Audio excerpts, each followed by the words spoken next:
पुणे पालिकेला अंधारात ठेवून पुण्यामध्ये 1-2 नव्हे तर तब्बल 300 बेकायदेशीरपणे बस स्टॉप उभारल्याची धक्कादायक बाब समोर आली।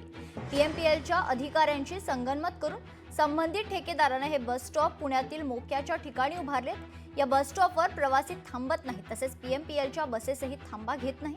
त्यामुळे या बस स्टॉपचा वापर फक्त जाहिरातींसाठीच होतोय।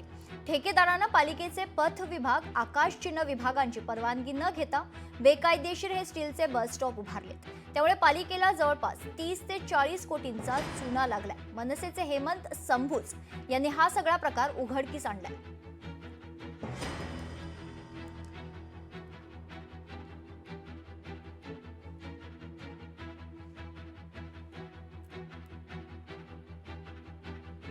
दरम्यान याविषयी आम्ही पालिकेचे अधिकारी अनिरुद्ध पावसकर यांच्याशी बोलण्याचा प्रयत्न केला। यानंतर संबंधित ठेकेदाराने परवानगी घेतली नसल्याचं समोर आलं असून याची तपासणी केली जाणार आहे आणि कारवाई केली जाईल असं त्यांनी सांगितलं। त्यांच्याशी बातचीत केली आमचे प्रतिनिधी अमोल धर्माधिकारी यांनी।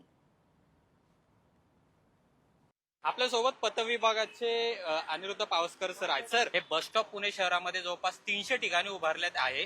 महापालिकेला अंधारात ठेवून हा सगळा कारभार झाला। करायला सांगितलेलं आहे, सर्वे नंतरच मला याच्याबद्दल समोर बाब काय आलेली आहे? नाही, सर्वे करायला सांगितलेलं आहे, मला कळेल आता। पण तुम्ही दंड सुद्धा आकारणार आहात अशी माहिती आहे। नंतर जी माहिती मिळेल त्या अनुषंगाने आम्ही पुढील कारवाई करू। पेपरमध्ये बातमी आली तुम्ही 300 तिप्पट दंड आकारणार आहात। या सर्वे करायला सांगितलेलं आहे, सर्वे करून आम्ही ती योग्य ती कारवाई करू। कधी सर्वे करणार सर? कधीपर्यंत? 2022 हे सगळं आठवडा लागेल। आता तक्रार प्राप्त झालेली, आमची लोक सर्वे करतायत। आठवड्यात नंतर आम्ही कारवाई करू। पण पथ विभागाला या संदर्भात कुठलंही पत्र देण्यात आलेलं नव्हतं सर? नाही आलं, त्यामुळेच आम्ही सर्वे करतोय। त्यांना आमच्या लोकांनी बघितल्यानंतर आम्ही त्यांना काम थांबवायला सांगितलं। आता सर्वे करून नक्की कुठं कुठं केलेले याच्या अनुषंगाने पुढील कारवाई आम्हाला स्थगिती दिली आपण? स्थगिती दिलेली आहे। साधारण कधीपर्यंत तुमची ही चौकशी? आठवडा लागेल सगळं बघायला, कारवाई केली जाईल। त्यानंतर योग्य ती वस्तुस्थिती बघून योग्य ती कारवाई करू। खूप खूप धन्यवाद सर। तर योग्य वस्तुस्थिती पाहिली जाईल आणि नंतर कारवाई केली जाईल असं पथ विभागाचे हे प्रमुख आहेत अनिरुद्ध पावसकर यांनी सांगितलेलं आहे। समोरच हा बस स्टॉप आहे जो बेकायदेशीरपणे बस स्टॉप आहे ते पुणे शहरातल्या अनेक ठिकाणी उभे करण्यात आलेले आहेत आणि त्यामुळे महानगरपालिकेला या ठिकाणी अंधारात ठेवण्यात आलेला आहे।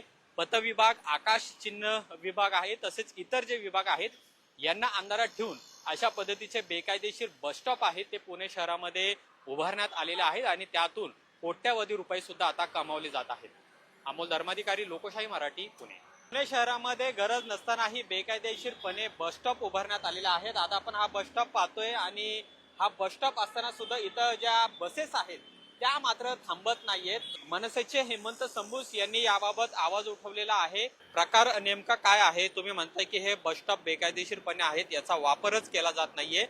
जे मूळ बस स्टॉप आहेत त्याच्याच अंतरावर, काही अंतरावर हे बस स्टॉप उभारलेले आहेत, तर काय नेमकं सत्य समोर आहे? पीएमपीएलनी 2023 मध्ये स्टेनलेस स्टीलचे 300 बस स्टॉप्सचं टेंडर काढलं आणि ते टेंडर केवळ जाहिराती त्या बस स्टॉपवरती व्हाव्यात म्हणून काढलं। ज्या ठेकेदारामार्फत काढलं त्याच्या पण नावामध्ये गोंधळ आहे। टेंडर काढलं गेलंय सिद्धी ह्याच्यानी आणि व्यवहार जो होणार आहे तो होणार आहे टेक सिद्धी नावाने। म्हणजे पहिली गोष्ट म्हणजे ती। दुसरी गोष्ट म्हणजे हे बस स्टॉप उभारताना त्यांना महानगरपालिकेच्या पथ विभागाची, त्याचप्रमाणे आकाश चिन्ह विभागाची प्रामुख्याने परवानगी घेणं क्रमप्राप्त होतं।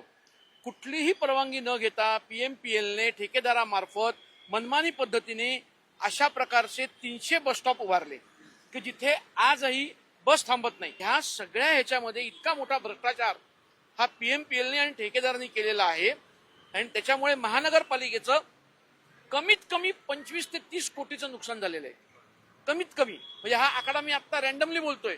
जेव्हा ह्याचा सर्वे होईल पथ विभागाकडून तेव्हा खरा आकडा समोर येईल आणि ते कळेल। आणि अशा पद्धतीचे बेकायदेशीर बस स्टॉप आहे ते उभारण्यात आलेले आहेत, ज्याच्यामधून महापालिकेचे कोट्यवधी रुपये तर बुडवलेलेच आहेत, मात्र पुणेकरांचा करोडोंचा जो पैसा आहे तो सुद्धा बुडवलेला आहे। ही बाब आता समोर आलेली आहे। कॅमेरामन तुषार ननावरेसह अमोल धर्माधिकारी, लोकशाही मराठी, पुणे।